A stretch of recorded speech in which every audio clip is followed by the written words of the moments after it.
J'ai des fourmis dans les jambes! Salut, enchantée, je suis Claire, la voix qui te parle, et j'adore bouger, quasi autant que j'aime écouter les gens pour comprendre ce qui les anime. Et quand on allie les deux, c'est-à-dire papoter en bougeant, ça donne lieu à des échanges tellement riches que je regrette parfois de ne pas avoir enclenché le dictaphone pour les réécouter à volonté. Du coup, ça fait des chocs à pic.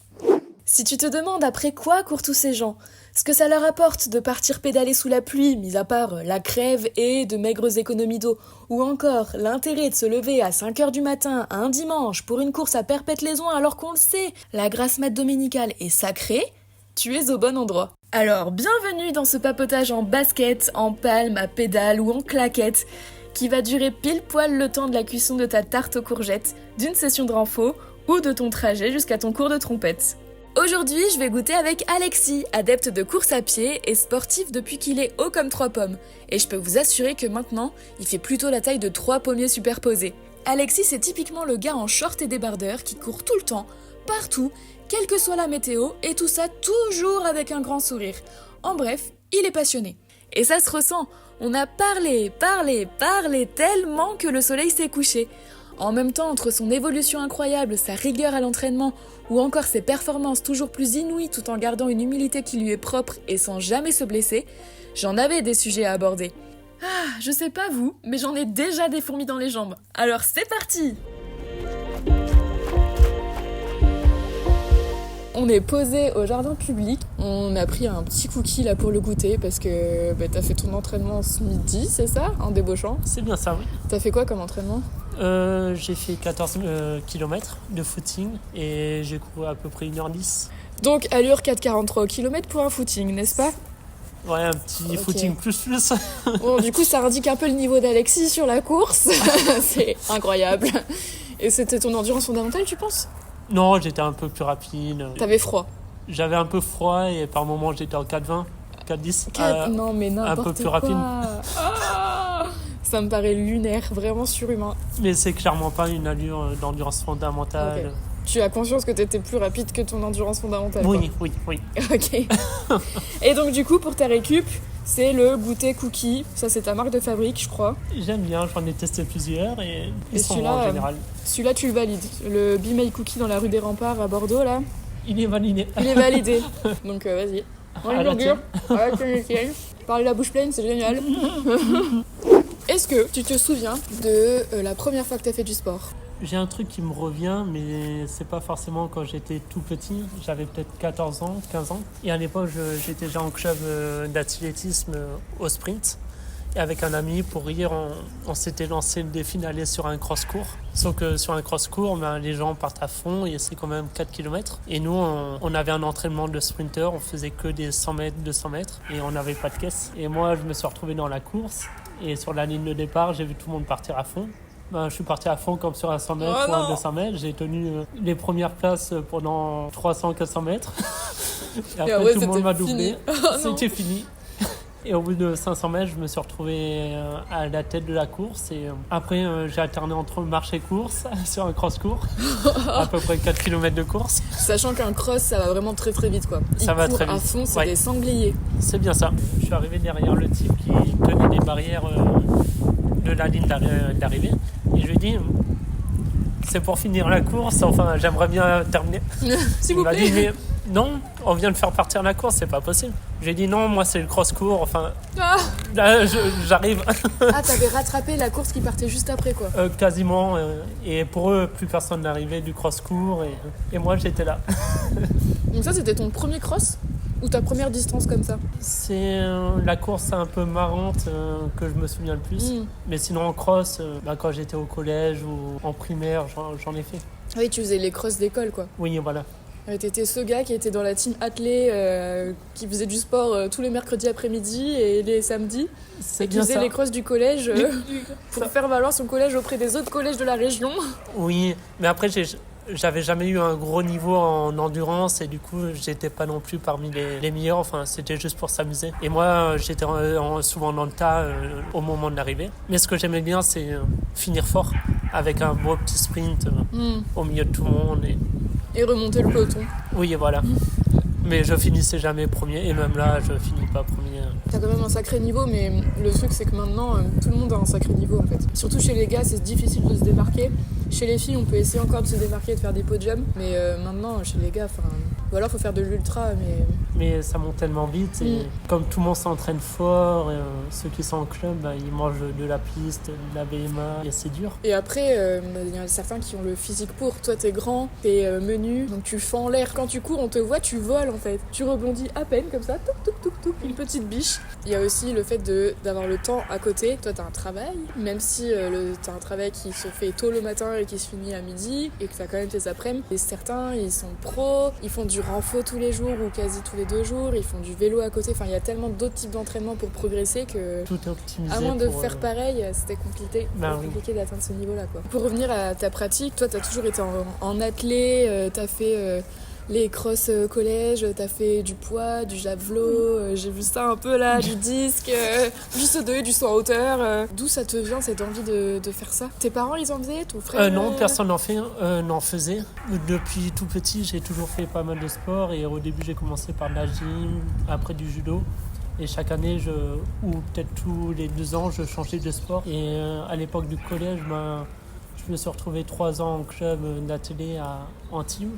Et c'est là où j'ai commencé. J'ai bien aimé. Mais il me semble que ça a duré 3 ans. Et après, j'ai basculé vers le badminton pendant 4 ans, où j'en ai fait de la compétition aussi. Mais après cette phase de badminton, je suis revenu vers un athlé sur Bordeaux. J'aimais bien parce que, en plus, quand on est jeune et qu'on est dans un club d'athlétisme, souvent on est dans un groupe où on pratique un peu toutes les disciplines. On n'est pas encore spécialisé, et tous les jours on change, on fait jamais la même chose, et on apprend plein de nouvelles choses. T'avais besoin de faire plein de trucs différents en fait. Oui, et c'était marrant. Moi, je m'amusais bien.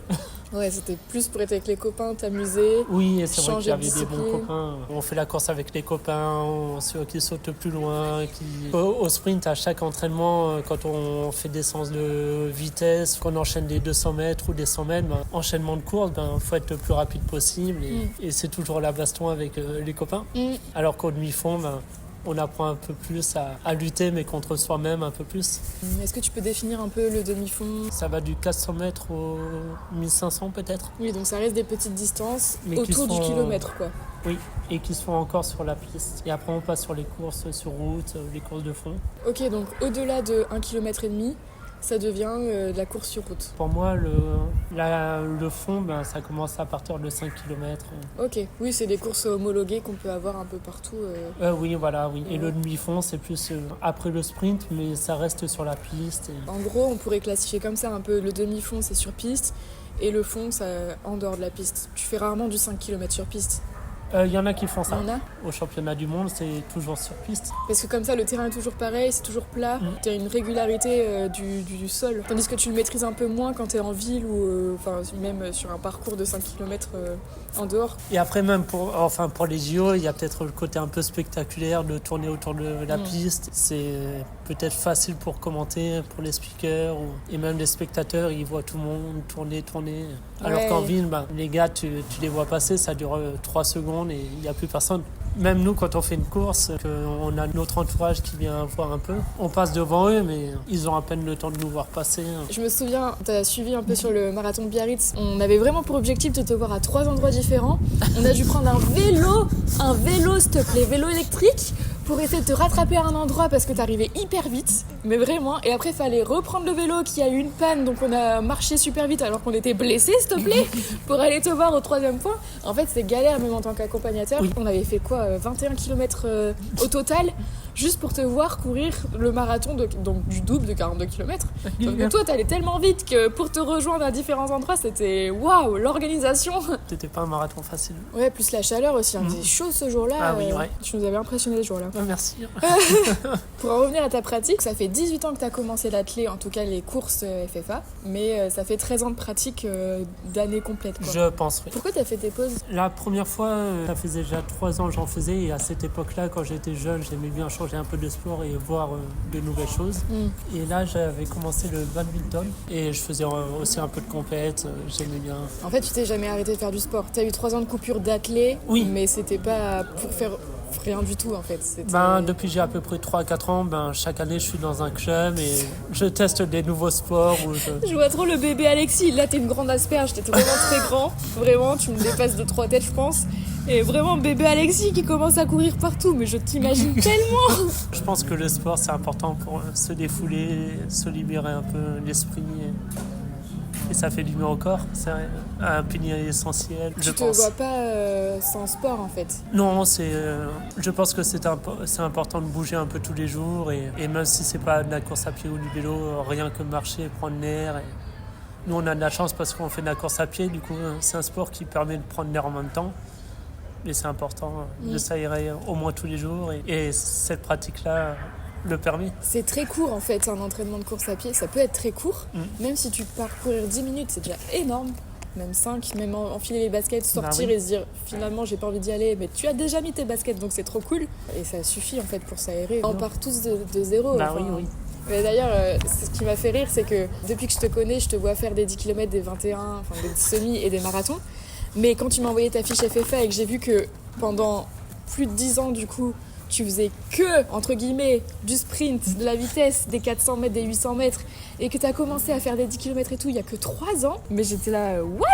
Pendant 10 ans, oui, j'ai fait que des 60, 100 mètres et 200 mètres. À l'époque, au sprint, ils nous obligeaient à faire un 400 mètres pour travailler un peu la caisse. C'était déjà trop long pour nous. Donc c'était déjà trop long à l'époque, et maintenant tu fais des marathons, voire des maratrails. Je trouve que le gap, il est énorme, la progression, elle est énorme, et surtout, il y a eu un déclic, j'ai l'impression. Tu as switché dans ta tête. Il y a eu la période Covid et je pense qu'on était peut-être un peu tous perdus pendant cette période. Moi, en tout cas, j'ai passé pas mal de temps sur des jeux vidéo avec des amis. Mais tous les jours, j'essaie quand même de me motiver et de faire 5 km tous les jours. J'ai réussi à tenir cette habitude, mais le problème, c'est que comme j'étais sprinter, dès qu'il y avait quelqu'un devant moi, je partais en sprint pour le rattraper. Et sur mon 5 km, à cette époque-là, je faisais 40 pauses sur 5 km et j'étais éclaté, quoi. En fait, t'étais rapide, mais t'étais pas endurant. Non, que de la vitesse. Est-ce que t'as déjà fait la course avec le tram? Quelquefois ça m'arrivait pour essayer. Je me souviens d'une soirée où avec mes 2 meilleurs potes de l'époque, on avait bien rigolé parce qu'on était à Musée d'Aquitaine et c'était le dernier tram de la soirée. Et on s'était regardé, on s'était dit allez, on monte pas dans le tram, et on avait couru jusqu'à la victoire. Un arrêt après, on avait sprinté pour essayer de l'avoir. Et on l'avait tous les 3 eu, mais c'était un peu chaud. Faudrait que je me renseigne sur la vitesse d'un tram pour savoir à quelle vitesse vous êtes allé. Après, il y a suivant les arrêts où il passe, il roule plus ou moins vite, le tram. Il y a des endroits où il se traîne un peu. Je sais pas si t'as vu cette vidéo là, je l'ai vue il y a pas longtemps, je sais pas pourquoi, c'était dans mes suggestions YouTube. Charles et Mélanie, je sais pas si Oui. tu connais, ils essayent de se faire flasher par un radar. Ah. Ils essayaient de dépasser la vitesse autorisée par ce radar qui intègre souvent un pourcentage de plus. Et il fallait aller à 36 km/h pour se faire flasher. Et ils ont réussi en faisant intervenir des pros. Et il paraît que certains courent bien plus que 36 km/h quoi. Oui, au sprint, j'imagine qu'il dépasse les 43-44 km/h, je pense, au sprint. Énorme, mais à vélo déjà c'est compliqué d'aller à cette vitesse, tu vois. Mais en courant. Moi, je sais que sur certaines séances, j'arrive à poser le cerveau et à la fin de la séance, je regarde la vitesse max et par moment, j'atteins des 33-34 km/h. Mais après, quelquefois, c'est juste sur un appui, c'est pas spécialement long. Ça m'impressionne parce que t'es rapide, mais donc du coup ça s'explique aussi par ton passé de sprinter. Et t'as réussi à le switcher en mode endurance, ce qui est d'autant plus fort parce que c'est une toute autre discipline, vraiment. Et ce qui était marrant avec le sprint à l'époque, quelquefois on avait des séances, ce qu'on appelle des séances longues, où on enchaînait des 400 mètres ou peut-être des 500 mètres, je me souviens plus trop, mais quelquefois on faisait des petites pyramides, 300, 400, 500, et on redescendait après.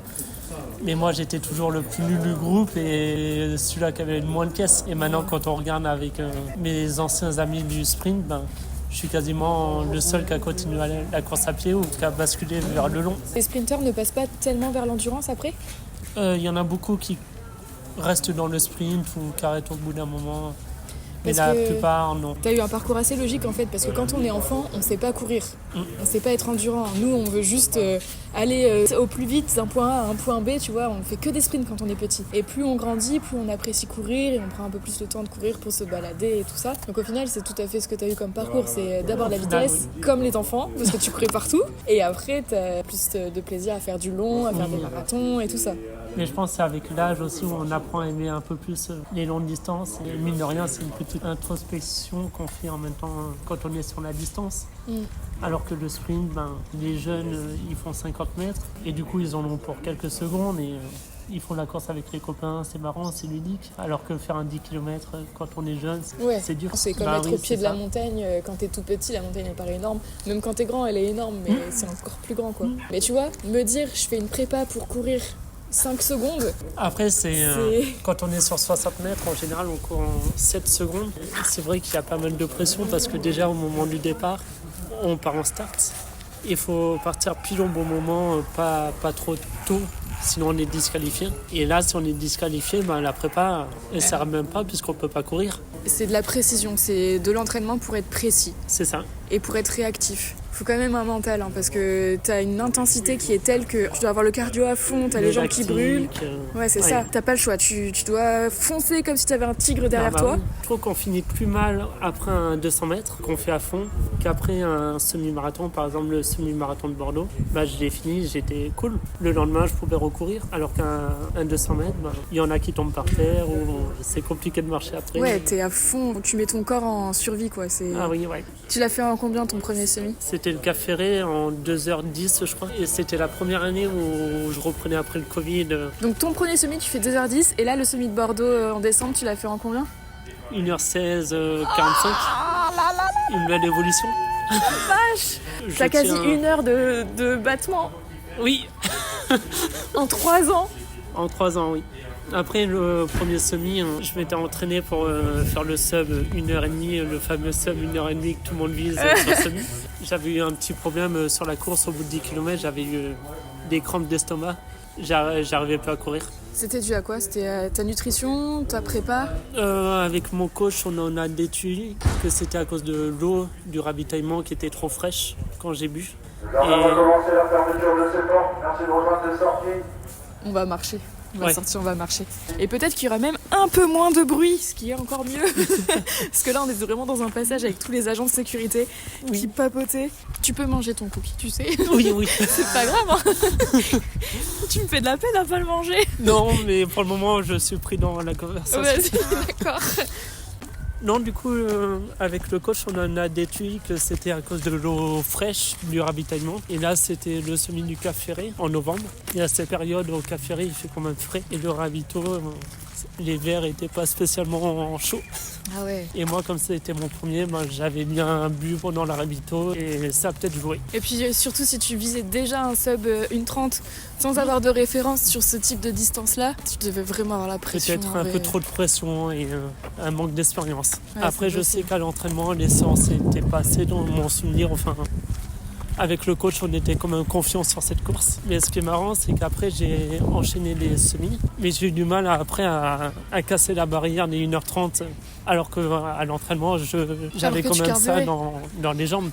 Est-ce que c'était une barrière mentale ou c'est juste que ton corps il n'était pas encore prêt à casser cette barrière-là ? Je sais pas trop. C'est un chrono qui fait rêver pas mal et il y en a beaucoup qui essaient de le passer depuis quelques temps. Comment t'as réussi à le casser, ce chrono ? Parce que là, t'es à 1:16, donc t'es bien en dessous, là. C'est bon, tu l'as cassé depuis longtemps. Moi, après, ça fait pas extrêmement longtemps que je cours, que je fais du fond.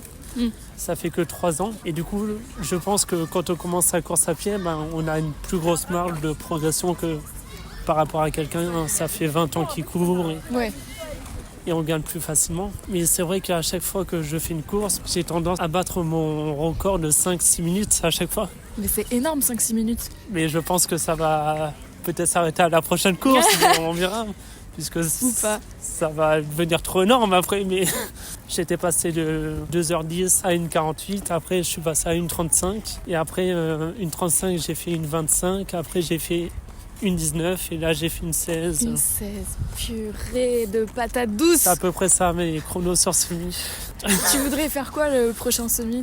Tu t'imagines déjà faire mieux? Ou tu penses que là, t'atteins quand même un palier Je pense que justement on a eu cette conversation mercredi dernier avec un copain du groupe d'entraînement qui a fait le semi-marathon avec moi et on était vraiment dans des conditions parfaites pour faire un gros chrono et on était accompagné aussi par Étienne Daguinos. Ah oui, d'accord. Et Alors Étienne ça- Daguinos, juste pour les gens qui connaissent pas, c'est quand même une bonne référence en athlée, qui est champion de France, vient d'ailleurs du club d'athlée de Talence de base.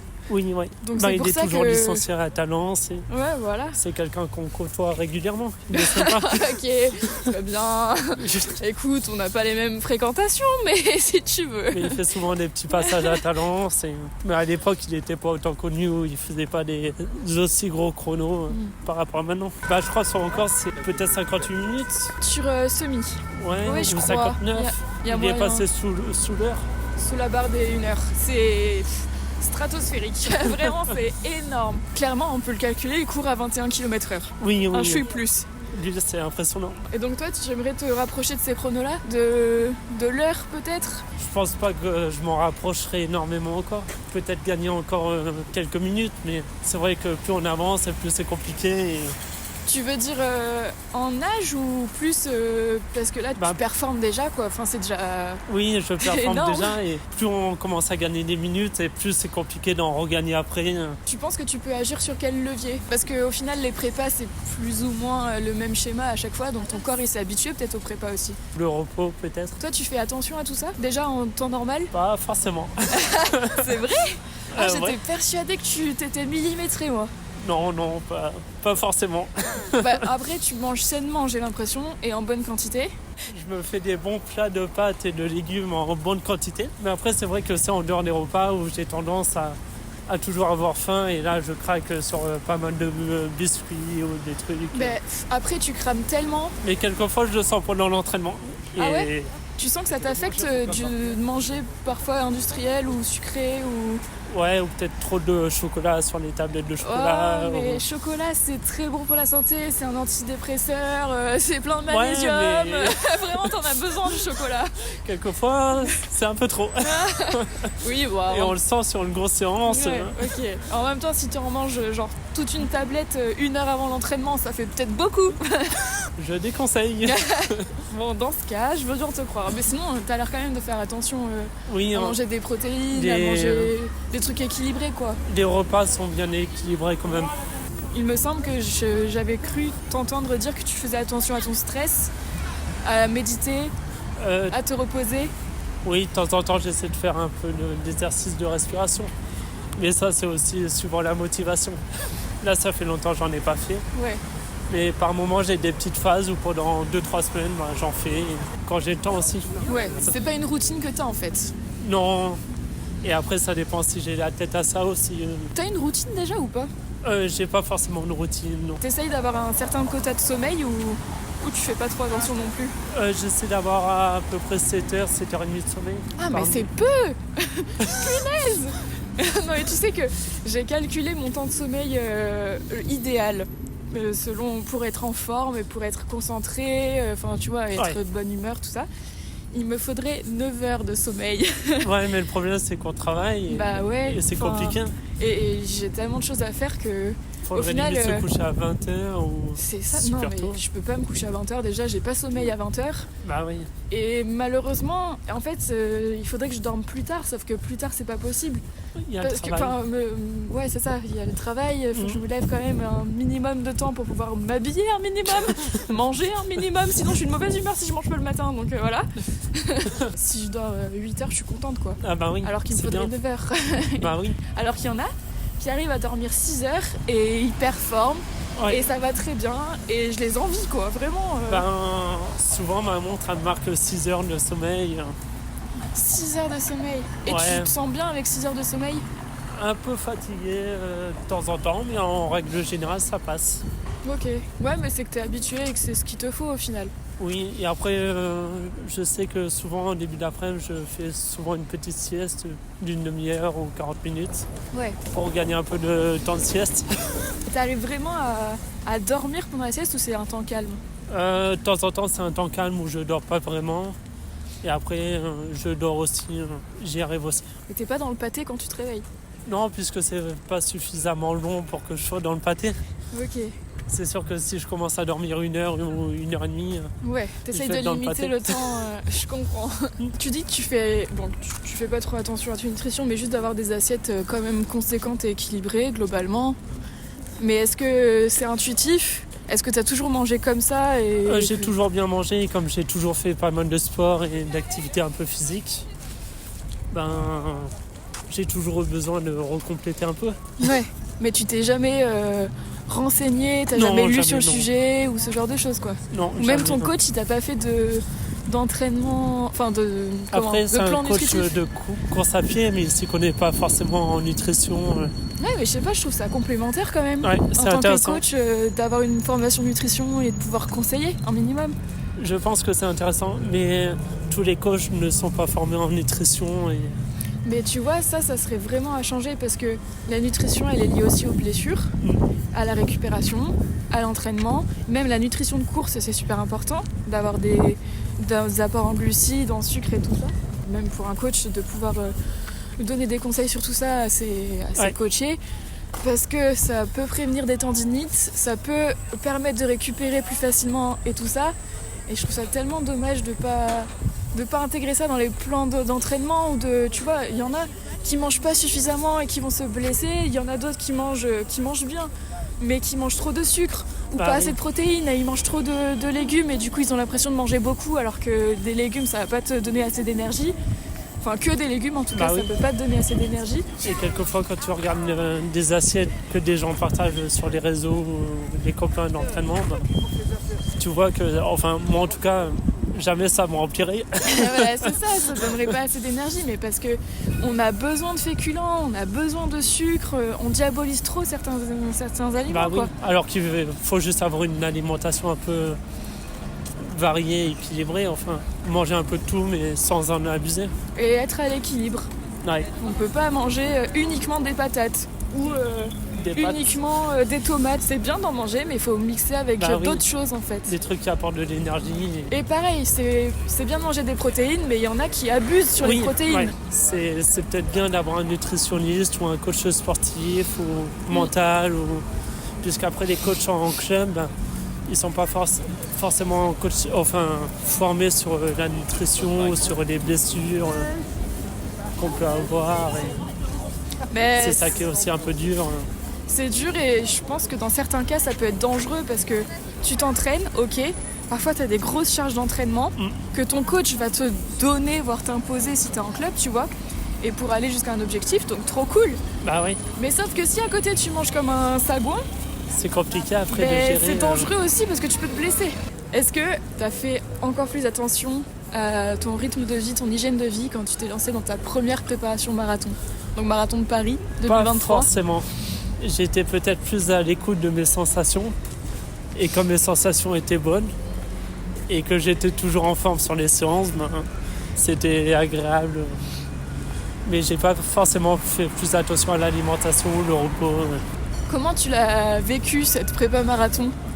Déjà c'était un peu excitant parce que c'était la première prépa marathon et marathon c'est vrai que tout le monde en parle et c'est un peu la distance un peu reine pour les coureurs et du coup je savais pas trop dans quoi je m'aventurais. Je me suis aperçu que c'était une des prépas que j'avais le plus aimé. Marathon de Paris ou le prépa marathon en général? Okay. C'est la prépa que je préfère le plus au final parce que quand on travaille les allures marathon, c'est des allures où on se met pas forcément dans le mal et on est quand même bien à l'aise pour courir. Ben oui, on est plus lent.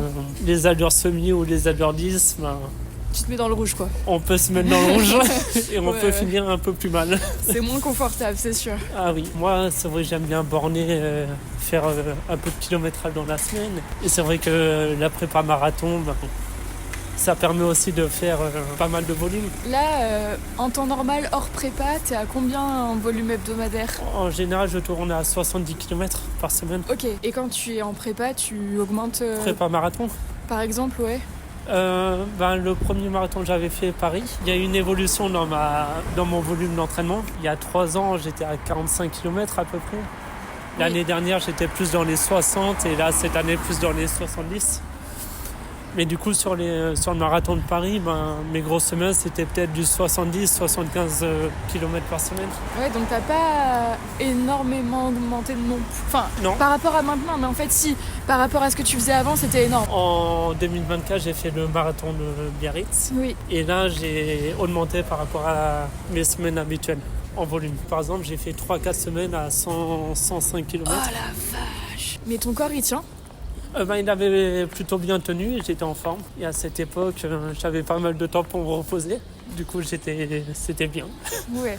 J'avais qu'une chose à faire, c'était courir. T'as fait 2 marathons dans ta vie là pour le moment. Pour le c'est moment, ça? oui. Donc t'as C'est bien fait ça. Paris en 2023, on a fait le même. Oui, le même, ensemble. Exactement le même. Alors non, tu courais bien devant. Écoute. Mais on a fini à faire le même temps, non, c'est ça? Oui, moi j'avais fait 3h25, je crois. Ouais, moi j'étais à 3h26. Mais Ok. bon, kiff quoi. T'avais eu un petit souci de crampe, non, c'est Je me ça? suis pris un gros mur. Ah oui, c'était le mur. 31 km après les ponts de Paris. Ah mais en plus c'était les tunnels. ponts, c'est des petites montées, des faux plats Ah oui. là, qui te cassent bien les pattes. Donc Ça en m'avait vrai, bien fait mal. tu peux pas anticiper sur des grosses distances. Bah oui, Il se passe tellement de trucs, c'est une aventure en fait. Oui. Il tout peut suffit que tu arriver. sois fatigué, que t'aies mal mangé, que tu sois contrarié, que Ah oui. ta prépa soit pas optimale. Enfin, il y a tellement de facteurs qui peuvent impacter, même juste du vent, Oui, de la pluie, et ça change tout. Ah Ou oui. juste de pas savoir comment ton corps y réagit ou de pas s'écouter. Enfin. Ah bah oui. Et puis un autre truc aussi, c'est que tu le courais tout seul, non? J'avais un copain, mais comme moi j'avais eu un coup de barre au 31 km, lui il avait continué sa course. Mm. Mais après, ce qui est bien avec le marathon de Paris, c'est qu'on n'est jamais vraiment tout seul. Ah ouais. Et même sur les allures de 3 heures, il y a toujours du monde. Par exemple, en 3h25, tu finis dans les 10 000 premiers au marathon de Paris, quoi. Oh là là, c'est énorme. Il y a tellement de monde qui le fait. En même temps, t'as plein de sas de départ aussi. Oui. Donc, Et même là, à mes niveaux de chrono actuels, c'est vrai que ça descend petit à petit et plutôt assez vite. Ah Et- oui. Attends, 3h25, marathon de Paris. Biarritz avec le dénivelé parce que 3h09. voilà, t'as gagné quasi 20 environ. minutes. Ouais, c'est vrai que c'est énorme. Et là, c'est un marathon qui faisait que de monter, descendre. C'était Fallait quasiment jamais plein. relancer. Ouais. Quelquefois, sur le marathon, il faut toujours tenir la même allure. Et là, quelquefois, je regardais la montre. J'étais en 3,40, 3,45 dans les descentes. Et je posais un peu le cerveau, quoi. Mais je me disais, est-ce que ça tiendra? Et après, je ralentissais pour me retrouver en 4,15. L'allure que je voulais viser à la base. Ce qui est déjà super rapide. Comme sur Paris, pour le moment, je me suis retapé le mur du marathon. Et là, pour le coup, t'étais tout seul parce que marathon de Biarritz, la densité, elle est pas aussi importante qu'à Paris. C'est ça. Et à chaque fois qu'on te croisait, t'étais quand même vachement isolé par rapport aux autres, quoi. Après, j'ai réussi à me trouver 2 copains de course que je connaissais pas, mais on a partagé 30 km ensemble. Et comme c'est une allure qui permet quand même d'être bien, on a réussi à parler un peu et ça divertit un peu la course et ça permet de passer un peu plus vite le temps. Punaise, tu tapes la discute à 4,15 au kilomètre. C'est fou. Non, ok, très bien. Respect. Mais c'était marrant, on parlait un peu et ça passe le temps. T'as encore des contacts avec ces gens? On se suit un peu sur Strava, mais on se parle pas. Après, j'ai souvent fait des courses comme ça où j'arrivais à me trouver des petits groupes et où je parlais un peu. Sur le semi-marathon de Blagnac, j'avais fait mon record de l'époque, 1h25. J'avais rassemblé un petit groupe de coureurs derrière moi et j'avais servi de meneur d'allure pour ces gens-là. Pendant 15 km, ils me suivaient, je leur donnais des petits conseils et ça m'avait bien fait d'accord. rire. Donc toi, tu fais ton petit semi-marathon avec un objectif de chrono, mais tu te permets quand même de prendre ton temps. En fait, tu kiffes, c'est trop bien d'entendre Oui, ça. moi j'aime bien, moi. Et au final, plus je fais des semis ou des marathons ou des 10, et plus je me rends compte que ce que j'aime bien, c'est partager quand même, et pas faire la course que pour soi-même. Peut-être au début, t'étais plus axé sur le chrono Oui, voilà. et la perf. Ouais, Et maintenant, tu cherches plus quand même à kiffer, même si tu veux quand même faire des chronos, ce qui et à est le normal. partager. Là, t'as un marathon qui est prévu pour 2025. Oui, j'ai le dossard pour Nice-Cannes. Ah yes, donc ça c'est octobre. Novembre 2025. Novembre, ok. Ouais. Et t'as un petit chrono en tête. J'aimerais bien faire 2h50. Ah, ok. Casser la barre des 3 déjà et gagner 20 minutes Oui. sur ton dernier chrono. Ok. Fracasser le chrono et la barre.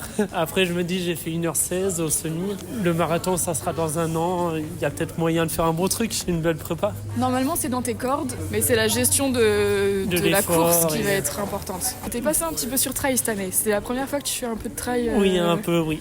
Voilà, t'as fait la Sarladaise, donc c'est un format de. 21, il me semble. T'as fait l'authentique En barge au off, trail en off, La barge au trail. mais tu l'as fait en pacer. Oui, Tu l'as c'est pas ça, fait oui. à ton rythme. Ouais. Et C'est je ça revenais de blessure aussi. Hein. Ah, tu te blesses quand même. Attends, on va en parler ça après. T'as fait les balcons de Cauterets, donc là Oui, t'étais pas oui. blessé. Mais ça faisait mal. Hein. Ouais, mais Cauterets en même temps là c'est de la vraie montagne, donc t'as commencé à faire un peu de vraie montagne. Ah oui, et en Et 6 après, km, on s'était pris 1000 de D+. Ouais, c'est ça. Oh, c'est costaud, hein. Ah oui, oui, ça piquait contre rien. Parce que tu pars du village Oui, oui, oui. et tu montes. Et on monte tout en haut. Et, Ah, ok. et même la descente est technique sur les 3-4 premiers kilomètres de descente. Et après, dès que ça recommence à devenir agréable de courir, bah, on peut remettre un peu d'intensité. Mais Mais de toute façon t'es KO, donc tu te laisses faire, non? Ah bah, non, toi t'es jamais KO, pardon, c'est vrai, j'oubliais. bah, moi, après le passage technique, après la première descente, bah, le chemin s'est élargi un peu plus. Et par moments, il y avait même de la route. Et là, je rattrapais tous les trailers. Et ils étaient là en mode « Ah oui, toi, t'as un corne sur route. » Et on a compris. T'étais à l'aise sur la route, quoi. Et dès que c'était un peu plus technique, bah, on me dépassait. Et dès que c'était un peu plus roulant, les chemins ou les routes, bah, j'aurais dépassé. Ouais, mais c'est une stratégie de course aussi, quoi, de se dire Oui. ok, je perds du temps là parce que c'est un pierrier que je suis moins à l'aise, mais t'inquiète que sur le plat après, je vais tous les, les dépasser, quoi. Et Donc ça, quand t'avais tu- quand même kiffé de te mettre un peu sur trail. Oui, j'avais bien aimé avec le GRP. Et en Ouais. plus, C'est que t'as souvent, fait le GRP après. Oui, mais souvent, c'est des courses qu'on a fait entre amis. Et on était à chaque fois des bons petits groupes à y aller. Et on partageait un peu la course. Et puis peut-être que tu peux lâcher un peu le chrono aussi sur ces trucs-là, parce qu'en trail, en vrai, t'as pas de chrono en tête. Et c'est ça, j'aime bien aussi avec le trail, ça fait une vraie coupure. Les crosses, c'est un peu pareil, on regarde pas trop le chrono, mais c'est plus à la bagarre, à la place. Alors que le trail, il n'y a pas de bagarre pour le chrono, pour la place. Et c'est vrai, c'est cool. C'est plus atteindre l'arche d'arrivée, quoi. Pouvoir profiter des paysages et du moment présent. Comment ça se fait que tu t'es dit, vas-y, je m'inscris au GRP, je fais la distance du 42 km, donc l'équivalent maratrail. Ouais, le Néouviel, vas-y, comme ça, là, j'ai envie. Ben, ça, c'est à cause des copains qui m'ont chauffé. Je vois pas de qui tu parles. Et comme je suis faible mentalement, ben, Oh, la chips qui fait quand même des marathons en 3h09, quoi. oui, mais quand on me propose une course, ben, c'est vrai que j'ai souvent envie. On a un groupe de conversation, d'ailleurs, t'y es.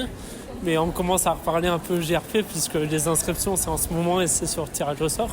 Et moi, je vois tout le monde se réinscrire enfin, cette année et c'est vrai que ça me donne envie aussi d'y retourner. Mais c'est trop dommage parce que là, c'est du tirage au sort, donc on peut même plus choisir notre distance et on n'est même pas sûr d'être tiré au sort pour la distance qu'on vise, quoi. Donc on fait même plus des courses objectifs. Enfin, c'est un peu le destin qui... Et après, le trail un peu et ça. les courses sur route un peu moins, mais surtout le trail, ça s'est tellement popularisé. Les gens, ils foncent de plus en plus sur les inscriptions maintenant dès que ça s'ouvre. C'est de plus en plus compliqué à avoir des dossards. Mais ça, c'est l'effet Mathieu Blanchard et Instagram, hein. Ça, Ah, c'est oui, juste... oui. Instagram, c'est bien de faire du trail, ça fait bien, machin, c'est des belles stories et tout. Ouais. C'est même pas pour la passion que les gens font ça. Enfin, en tout cas, certains, hein, je veux pas généraliser. Et après, c'est l'effet aussi Mathieu Blanchard parce que il est connu, Bah qu'il y a oui. l'UTMB, qu'il y a un Kylian Jornet, que voilà, ils sont médiatisés, quoi. Bah oui. Donc ça donne envie de faire pareil, c'est sûr. Et vivre une grosse expérience, faire un gros truc. C'est une aventure. Mais parfois, les gens se lancent dessus sans être forcément préparés physiquement ou mentalement. Et Ils vont direct sur des grosses distances en se disant pourquoi pas moi. Alors très bien, c'est trop cool d'avoir ce genre d'ambition et d'audace. Mais attention à la blessure, quoi. Enfin, faut pas aller si vite, faut pas mettre la charrue avant les bœufs. Toi, t'as mis 10 ans avant de commencer à faire du fond.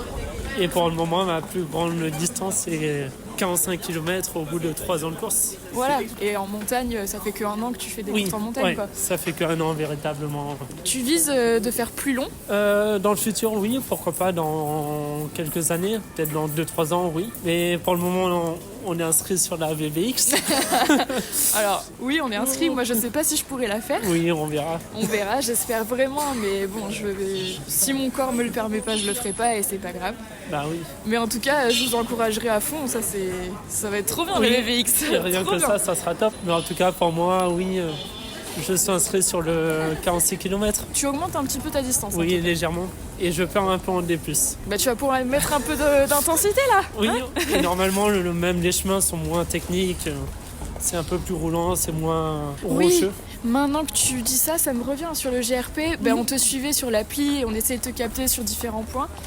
Et tu avais une super bonne place au début, tu gérais. Oui, pendant de les fou. 20 premiers kilomètres, j'étais Ouais. 50e à peu près. Et c'était énorme. Nous, de voir ça, on était fous parce qu'on a un potentiel tellement élevé qu'on s'est dit non, mais là, c'est bon, il nous fait un top 100, c'est génial. Sur son premier maratrail. Et voilà. Et puis, à un moment, ton point, il bouge plus sur l'appli. On se dit, Ben- mais qu'est-ce qui se passe? Il s'est fait mal, il est tombé, ça y est, il s'est cassé la cheville. Enfin, vraiment, on s'est fait 1000 scénarios. Et au final, il y a eu le Pierrier. Oui. Et t'as eu une crampe, en fait. Et ça immobilise. Il y a une Perrier qui a duré du kilomètre 20 au 30. Et pendant 10 km, je suis parti en randonnée, j'ai marché.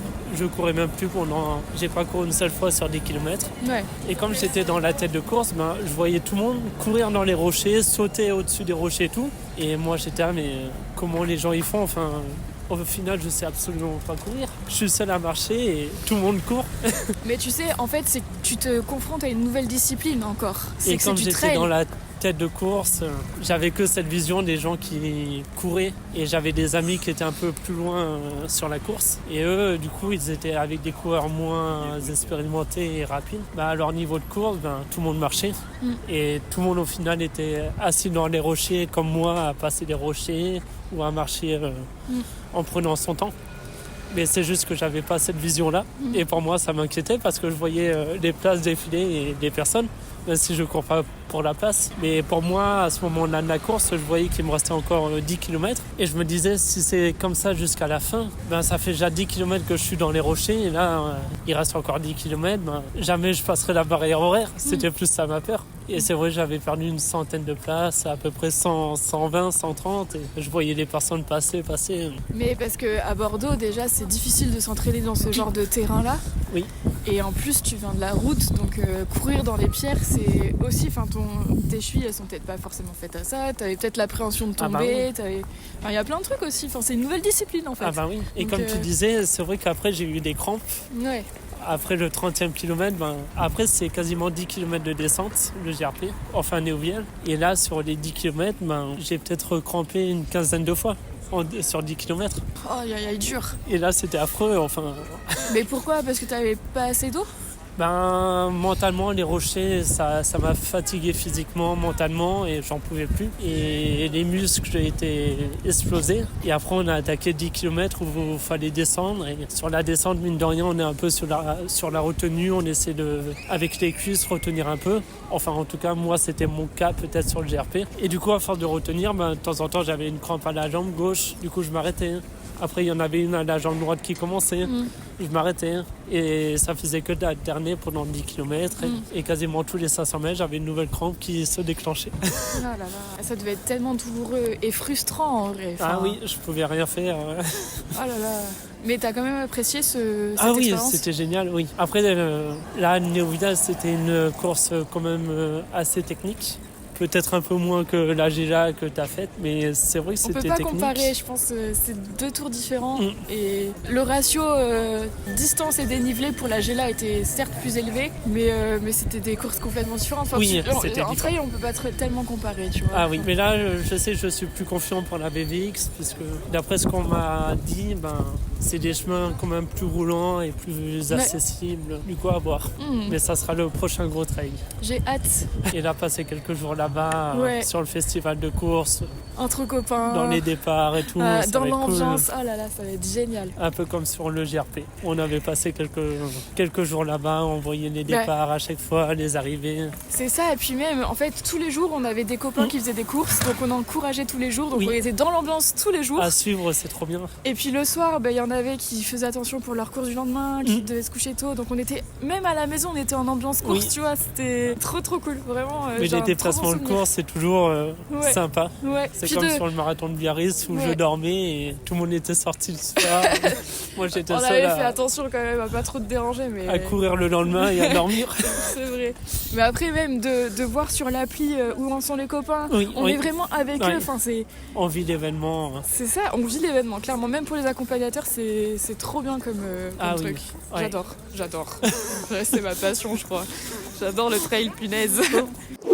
Et tu disais, tu t'es blessé à un moment, mais moi je pensais que tu t'étais jamais blessé. Le semi-marathon de Bordeaux en 2023, je comptais le courir et faire un chrono pour moi. Le semi-marathon est au mois de décembre sur Bordeaux. Et au mois de novembre, je m'étais blessé, j'avais marché sur un caillou et ça m'avait fait un hématome sur le pied. Et pendant un mois, l'hématome il partait pas et je pouvais pas courir. Et après, au bout d'un moment, je suis allé voir un ostéo qui m'a fait partir l'hématome en une séance. J'aurais peut-être dû y aller un peu plus tôt. Peut-être. Mais mon médecin m'avait dit c'est qu'un hématome et ça devrait partir au fur et à mesure. Et au bout d'un moment, j'en ai eu marre. Je suis allé voir un ostéo parce qu'il voulait pas me passer de séance de kiné. Mais en une séance d'ostéo, c'était parti. Un hématome sous le pied, mais tu courais pieds nus ? Non, chaussures et le caillou au moment de poser le pied, j'avais bien senti et il était peut-être pointu, il avait peut-être traversé un peu la chaussure et ça m'avait bien arrêté. Et du coup, j'avais fait le semi-marathon de Bordeaux, mais en mode cool pour accompagner des amis. Oui, en pacer. Les deux loris. Ouais, les deux loris, on s'en souvient. En fait, tu t'es blessé, mais indépendamment de toi. Enfin, c'est pas une tendinite, c'est pas une fracture de fatigue. Non, c'est pas une blessure due à l'entraînement. Enfin. C'était sur l'entraînement, mais c'est un caillou. Ouais, c'est un facteur extérieur, quoi. Ouais. Tu t'es jamais blessé autrement ? Je me suis reblessé sur la prépa du marathon de Biarritz. Et moi, je me déplace qu'en vélo. Et je me suis pris une portière de voiture. Ah, mais Bordeaux, c'est l'enfer pour ça. Ah oui, mais pareil, c'est un facteur extérieur.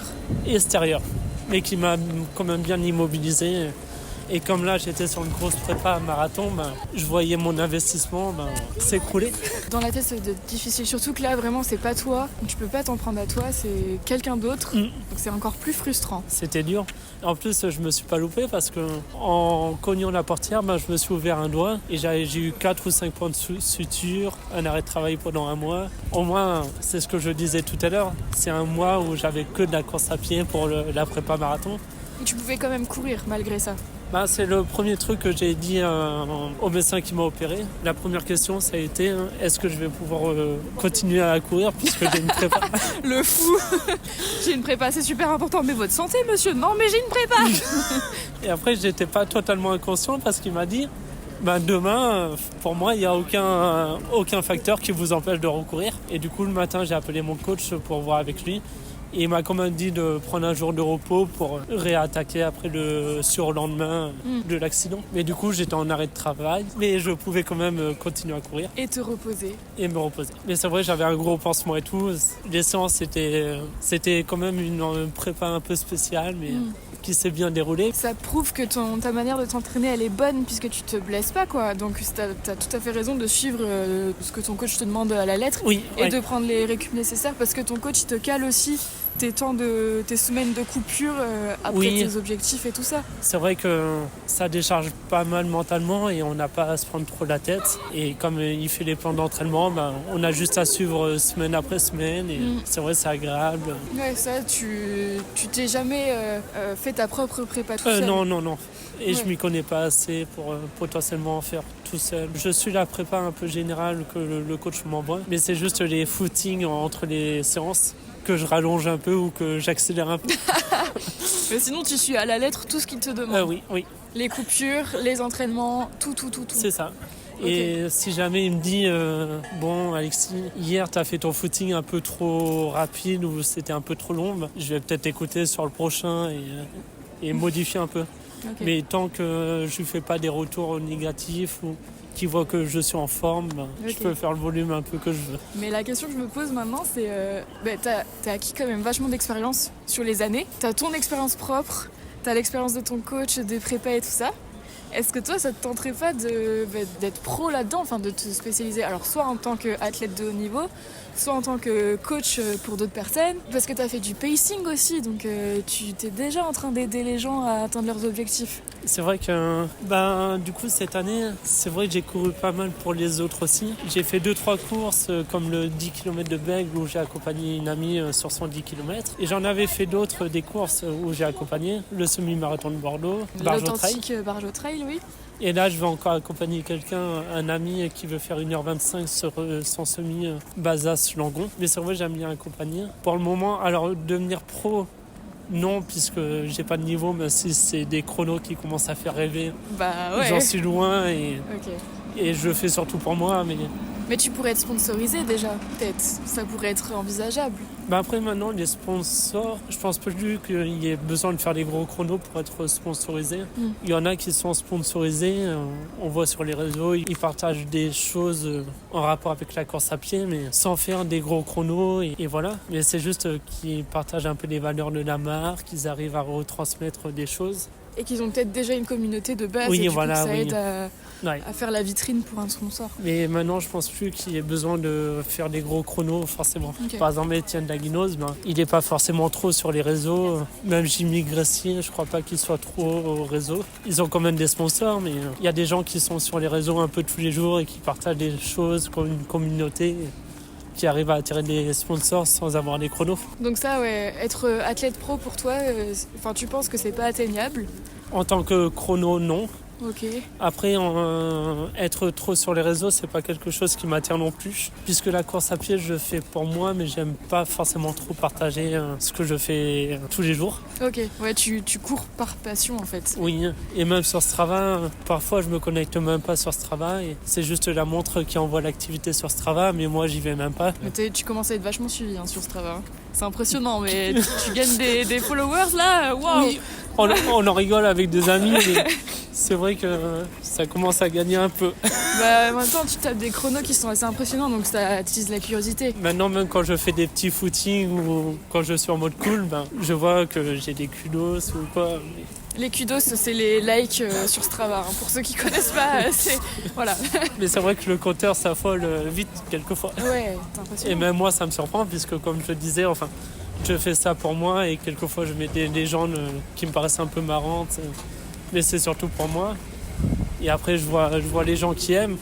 Mais je me dis, c'est que des footings où je me promets, je vais faire un run boulangerie. Et... Mais les gens, ils sentent que t'es passionné. Ouais. Et donc forcément, ça donne envie de te suivre. Parce que quelqu'un qui a toujours la pêche et qui est toujours motivé à aller courir parce que juste il kiffe, on a envie de le suivre. Oui, c'est vrai, c'est normal. Ça te paraît pas non plus atteignable. C'est pas du tout tes envies non plus. Et coacher des gens pour le moment... Pour le moment, c'est pas dans les plans, mais pourquoi pas à l'avenir faire une petite formation et pouvoir accompagner, ou que ça soit une formation peut-être sur la nutrition, sur le coaching sportif. Ou préparateur mental ? Ouais, ça peut être intéressant aussi. Toi, t'as un préparateur mental ou pas ? Non, j'en ai pas, non. Toi, t'as juste un coach. Oui. C'est tout pour tes entraînements. Et je cours. Et tu cours. Le LAN. Peut-être avec plus de maturité. Peut-être à l'avenir, ça peut être sympa. Quand tu auras tapé tes meilleurs chronos, que tu seras champion de France et que tu nous parleras même plus. Hein ?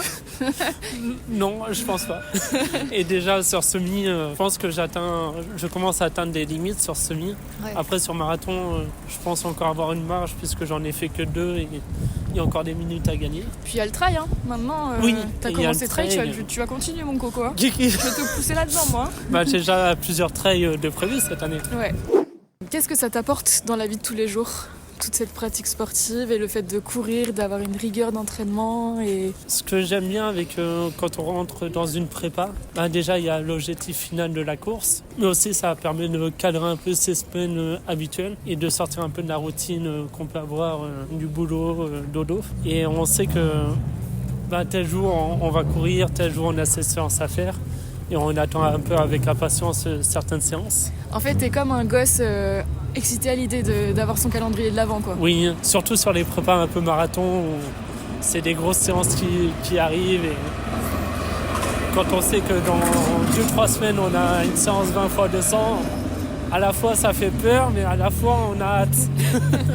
Pour tous ceux qui écoutent là, je sais pas, vous avez pas la tête d'Alexis devant vous, mais il a le sourire quand il parle d'une prépa marathon, vraiment le sourire jusqu'aux oreilles, donc C'est mes prépas un peu préférés. Bah je vois ça, C'est ce que j'adore. t'as l'air heureux. Mais ce que j'aime bien avec la course à pied, c'est que ça cadre un peu les journées. Et ça permet de prendre un peu l'air un peu tous les jours et sortir. C'est ça que j'aime bien aussi avec ce sport. Parce qu'à côté de ça, tu fais quoi de ton temps libre? Du coup, il y a le boulot. Et Tu après, lis ça dépend. Je lis un peu, je vais faire des petits tours de vélo, je me promène en ville. En fait, t'es tout J'essaie le temps de- dehors quoi. Oui, en règle générale, souvent. Mais Ouais, c'est trop souvent, je vais en ville, je vais faire un petit tour de vélo. Je me pose un peu dans l'après-midi Ouais. et je profite un peu. La belle vie. Et je sais que le soir, j'ai ma petite séance où je retrouve des amis aussi du club ou d'autres groupes d'entraînement et on partage des footings avec des amis. Et c'est toujours cool. C'est du social aussi en fait. Oui, ça Est-ce- permet de voir des gens et prendre l'air. Bah tu prends l'air et en ce moment tu prends surtout l'eau. Vu comment il pleut, Quelquefois, oui. là on prend l'eau. Après, moi, j'ai fait une petite pause au mois de décembre. Du coup, j'ai pas encore trop pris l'eau. Et le froid, je redécouvre un peu le froid sur les footings. Ça fait mal. Surtout que toi t'es vraiment team toujours en short et toujours en débardeur. Donc Oui. je sais pas comment tu fais mais bientôt il va falloir mettre le collant. J'avoue qu'aujourd'hui, il a fait un peu froid pour le footing. Là ça pique et la semaine prochaine ce sera pire donc prévois Aïe, aïe, vraiment aïe. les Oh. sous-couches thermiques et tout ça. Je sais même pas si j'en ai. Ça sera la veste Le couvent. pyjama par-dessus. Est-ce que t'as des personnes qui t'inspirent? Pas vraiment. J'ai pas vraiment de personnes qui m'inspirent. Et même des champions d'Europe ou de France, ça m'inspire pas forcément. Moi, ce que j'aime bien, c'est faire pour moi et prendre du plaisir. C'est ce qui te permet de rester motivé, de Oui, te oui. faire pour toi, d'être passionné. Ah oui. Ok. Et je sais que souvent, quand je prends un dossard pour une course, c'est souvent en dehors de Bordeaux et je sais qu'on va s'y retrouver avec des amis, on va faire un déplacement ensemble, et on va partager 2-3 jours sur l'événement de la course ensemble. Et moi, je vais profiter aussi de ma course et pouvoir potentiellement battre un chrono. Comme je m'entraîne, c'est aussi un peu la cerise sur le gâteau, mais c'est sympa aussi. Et c'est vrai, j'aime pas trop regarder un peu ce que les autres font. Du coup, j'ai pas forcément de modèle. C'est trop bien parce que comme ça tu te compares pas, tu Ouais. te mets pas la pression et juste tu fais pour toi et ça c'est le meilleur état d'esprit possible quoi, c'est sain en fait. Parce qu'en plus on pourrait se dire ouais c'est bon il commence à perfer donc il va prendre la grosse tête, il va se mettre la pression et tout ça. Au final pas du tout parce que tu gardes tellement les pieds sur terre et t'as tellement ta passion qui t'anime que tu restes tu gardes la tête froide en fait et t'avances à ton J'essaye. rythme.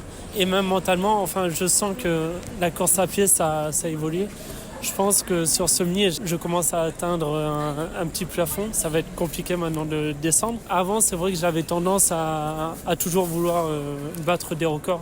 Ce qui est normal comme je m'entraîne et ça sera sûrement toujours le cas. Mais je commence à prendre aussi conscience que j'aime bien courir aussi pour les autres et parfois aider certains copains ou copines à faire leurs courses, à les accompagner. Ça te satisfait aussi quoi. Oui, ouais. C'est gratifiant en même temps de les accompagner jusqu'au bout de leur défi. Ah oui, là j'avais fait une course, le 10 km de Bègle. J'ai accompagné une amie sur son 10 et elle a réussi à faire un premier chrono bien sympa. Et elle était super contente et ça m'a fait plaisir. Et là j'avais fait aussi le semi-marathon de Bordeaux. J'avais 2 amis qui avaient battu leur record du 15 minutes à peu près. C'était bien. Non, mais c'est génial. Moi, j'adore ça parce que, en fait, c'est un sport très individuel, la course à pied. Et de pouvoir le partager de cette manière-là, c'est génial, vraiment. Et au final, c'est individuel, mais pas tant que ça, puisque nous, en tout cas, comme on s'entraîne au club, j'ai la chance d'avoir un gros groupe d'entraînement dans mon club. Et on est peut-être une quarantaine dans mon groupe d'entraînement. Mais j'ai toujours des gens à chaque séance qui sont dans mes allures et qui courent avec moi. Du coup, on se prend des relais, on s'aide, on s'encourage. Et même ceux qui finissent la séance avant nous, ils restent toujours pas encouragés. c'est toujours sympa. Et que ça soit sur les entraînements ou même en compète, on est toujours encouragé ou accompagné. On n'est jamais trop seul. Il y a un esprit de groupe en fait. Oui. Ton club c'est l'US Talence, c'est ça? Ah oui, l'UST Talence, oui. Tous les mardis avec le club, c'est séance renfo technique. On nickel. travaille la pose de pied, le renfo. Et après, de temps en temps, quand j'arrive à me motiver une autre fois dans la semaine, mais ça arrive pas souvent. Mais c'est déjà très bien de pouvoir caler une séance de Oui, renfo. oui. C'est plus que certain, hein, Oui. vraiment. C'est un peu la chance d'être dans un club et en groupe. Parce que seul, j'avoue, j'y arrive pas. Bah, quand ta passion c'est d'aller courir, tu comprends pas trop l'idée Bah de faire oui. du renfo, mais sauf que ça prévient tellement de blessures que Oui. c'est hyper important. Et en c'est fait. tellement important. C'est la bêtise des débutants de pas faire de renfo alors qu'on en aurait besoin, surtout Oui. au début. Et après, Mais bon. on n'y pense peut-être pas forcément. Oui aussi, hein, Le c'est premier vrai. réflexe, c'est peut-être de mettre tes chaussures et d'aller courir. Et c'est déjà énorme. Et c'est déjà mieux que rien du tout même. Ah bah oui. Donc On c'est trop n'associe cool. peut-être pas à du gainage, à quoi ça sert, Ouais. ou Mais- des choses toutes simples. Mais dès lors qu'on commence à essayer de vouloir faire des chronos ou d'atteindre certaines distances, Ah bah, au le bout d'un renfo, moment, c'est important. Ouais, là je pense que c'est On commence primordial. par moment à pousser un peu le corps dans certaines limites.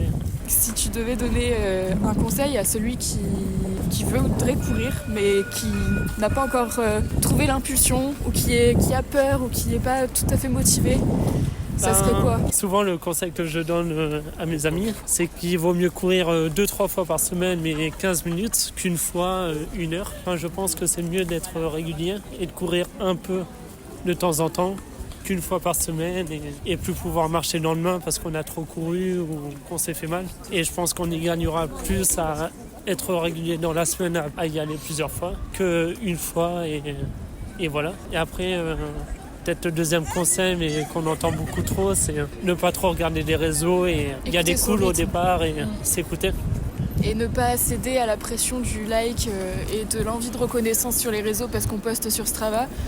Là, tu vois, je suis en train de faire le Dry January version Strava, où je fais mes entraînements, mais je les laisse en privé sur Strava. Et je le fais depuis mi-décembre, donc ça fait depuis mi-décembre que j'ai pas posté de manière publique sur Strava. Oui, Et ça me fait un bien fou, parce Ok. que je m'entraîne pour moi. oui, Il n'y a personne qui a le droit de regarder mes entraînements et qui peut me faire des remarques sur ma manière de m'entraîner. Et ça fait Bah tellement oui. du bien. c'est l'essentiel. Ouais. Moi, je fais un peu pareil en ce moment, mais je mets quand même mes activités.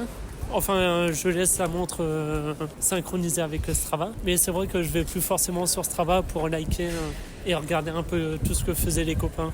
Et ça devient Parce que- vite toxique parce que tu te compares, quoi. Même si je me suis jamais trop comparé. Mais il y a aussi le fait de scroller sur Strava et de passer un peu de temps. Et c'est vrai qu'on se compare quand même un peu.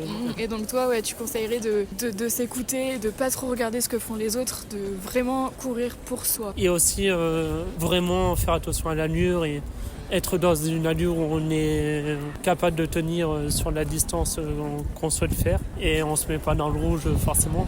Si on part sur un 20 minutes, être capable de tenir les 20 minutes en mode cool et pouvoir parler ou... Oui, de toute façon, l'idée, c'est pas de performer, on n'est pas des athlètes pros. Bah oui, Enfin, c'est bien de performer pour se dépasser soi-même.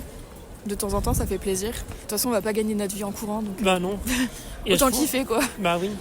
Et je pense si le premier footing on le fait un peu trop rapide, on arrivera peut-être à le finir et on se dira ok, c'est cool. 3 jours après, si on remet ça et qu'on le refait encore trop rapide, ça sera toujours ok, cool.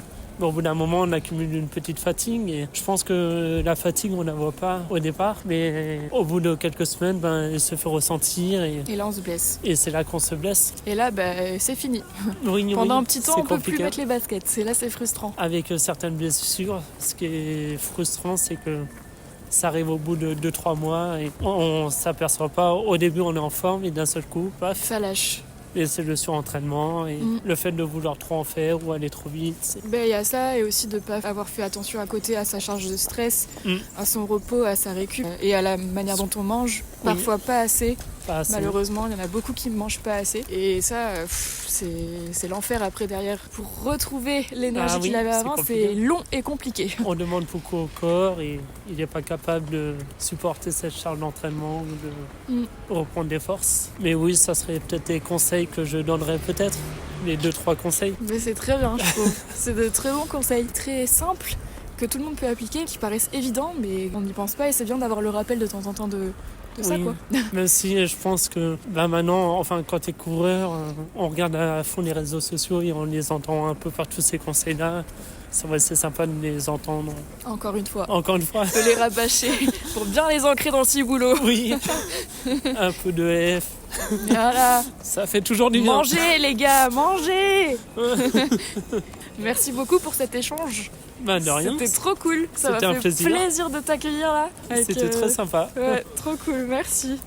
Merci beaucoup d'avoir écouté cet épisode qui, j'espère, t'a fait vibrer autant qu'il m'a passionné. N'hésite pas à t'exprimer en laissant un commentaire sur les plateformes d'écoute et à t'abonner si tu veux plus de conversations de ce genre. À bientôt pour un nouvel épisode et d'ici là, chausse tes baskets. Des fourmis dans les jambes.